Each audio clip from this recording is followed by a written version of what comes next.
Well, hey, Chris, thanks for being with me today. I wanted to talk about the importance of choosing the right attorney if you're contemplating a divorce, because I've seen it, and I think you can probably speak to it since you are in that business. But divorce is a time that people are afraid and they are angry. And if you have an unethical attorney and you go to that person, I feel like an unethical attorney could really use that fear or that anger to get their client worked up and then go out and increase billable hours over it because, hey, we're going to go, yeah, tell you what, we're going to go fight for this and we need to fight them for that, when in some cases the client may not even be able, it might not even be likely that the client is going to get those things. But if you have an unethical attorney, you've got, um, you have a situation where they could mislead the client or build up billable hours. That's my perception of your industry looking at it. And, what can you say about that? Yeah, I think that one of the things that you really it's your obligation as a professional to do is not take advantage of somebody that comes into your office when they're probably at, if not the lowest, one of the lowest points of their lives. It's easy to prey on them. They have fear, as you mentioned, they have uncertainty, they have anger, and it's easy to prey on those emotions and say what they want to hear, regardless of whether it's in their best interest or even accurate. Yeah. I think as a professional, what you want to do is always work for your client's best interests. I mean, that's the goal of any attorney, is to represent their client zealously. But Mhm. you don't want to take advantage of them. You don't want to promise more than the facts or the law will provide. Mhm. You'll get attorneys out there, unfortunately, that uh, they do more than take on the representation of their client. They almost seem to personalize Mm. their client's anger, and Mm. so they'll end up getting Wow. in a dispute with the other attorney, or picking a fight with the other attorney or with the other party needlessly, where it doesn't further the goal of either one, reaching a settlement, or two, getting to trial if you can't reach a settlement. And all it has a tendency to do is churn out more litigation. You're Yeah. not doing anybody any favors by taking shots at the other attorney or the other client or the other party. You're much better off always maintaining that professionalism and keeping your client's goals in mind, in terms of what's best for them in terms of equitable distribution, what's best for them in terms of support issues, and again guiding them through the process, hopefully reaching a settlement. But it's easy to say no to a bad settlement proposal, Mhm. just as easy to do that, and actually better than pounding the table and yelling. And clients may want to see finger wagging, but it's not going to solve anything, Yeah. and it's only going to inflame the situation, and unfortunately cost them more money. I don't know what if you've seen that in dealing with these cases on your side of things. Well, I saw a situation very close to me, a family member, and they were getting divorced. And, the law says that certain things are going to happen. Roughly speaking, the assets are going to be split up, you know, 50-50 or as close to that as possible. If there's an inheritance that was not commingled with the marital assets, then that can go to, the party that received the inheritance, as long as they didn't muddle anything up and mix it with other assets.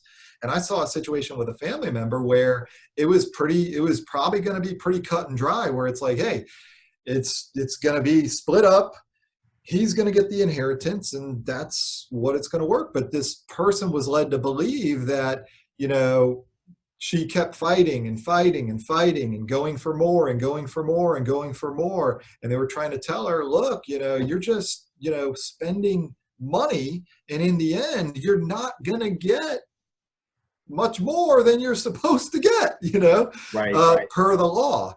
And that's the way it played out. Is, the attorney, billed and, followed this and pursued it for a while. And it was almost like the husband got a third, the wife got a third, and the attorneys got a third. And that's, that's sad and that's unfortunate. But what interests me is what you just said a minute ago, where you said, that the attorney can actually internalize some of the anger or personalize some of the anger of the client. And I had never considered that. I always thought that you had to beware of the bad attorney who is just going to churn up the bill. Right. I didn't realize that the attorney can actually be maybe emotionally unstable. And that's what I love about you, Chris, is that, you are the most low key, even keel guy. And I've known you in a professional setting. I see you every week for more than 5 years now. And I have never seen you lose your cool yet.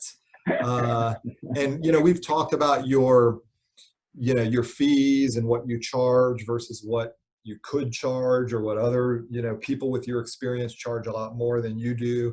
Right. And I just feel like, again, when hiring a professional, people really need to be careful to choose that right professional, the person who is not going to look at them as a dollar sign or look at it as a short-term gain. Like, hey, I'll milk all the fees out of this situation that I can, and then I'm on to the next one. But I feel like you have ethics and integrity, and you look at it long-term, that if you treat people right, that is going to pay off for your practice. Right. Well, I appreciate those kind words, Brian. And I, again, just to kind of touch on something that we both have been talking about, and that is, it's the attorney's job to educate the client.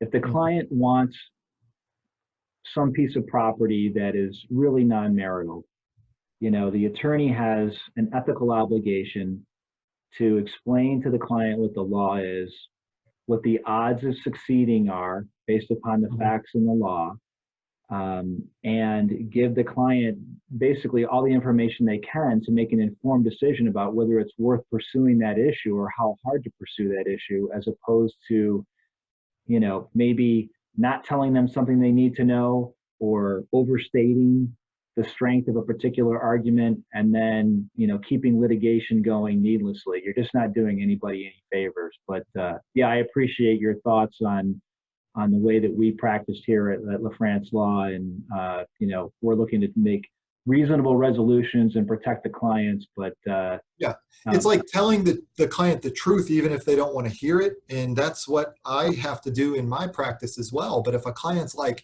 yeah, Chris, I want to get him for this. And you say, look, I'll do what you want me to do, Mr. Client. But if I said, we're going to send all these letters, in the likelihood you're not going to get that result, Mr. Client. Here is what you can expect per the law. And the client may not want to hear that. The client, and that's why, buyer beware. Don't go to a professional that tells you what you want to hear, and we're going to get this and we're going to get that. You got to go to the one that's going to tell you the truth, even if you don't want to hear it, but it's going to save you money, because you're like, Mr. Client, Mrs. Client, this is the battle you want to fight, and here's where we might be able to get something. But this battle, you're going to end up paying me to send letters and this and that, and it's not going to be worth it. And to me, again, because people are afraid. People don't often hire an attorney. What's it going to add up to? You don't want to spend more than you need to spend. And I've got to tell this story, because I'm sitting here thinking of this. I told you before, I went through a business divorce. So I bought an office building with 2 other financial advisors. One guy quits, stops paying his share of the mortgage. He hires an attorney, sends us a letter. It was stressful. I was a much younger man. I'm having to pay, his share of all the bills, you know?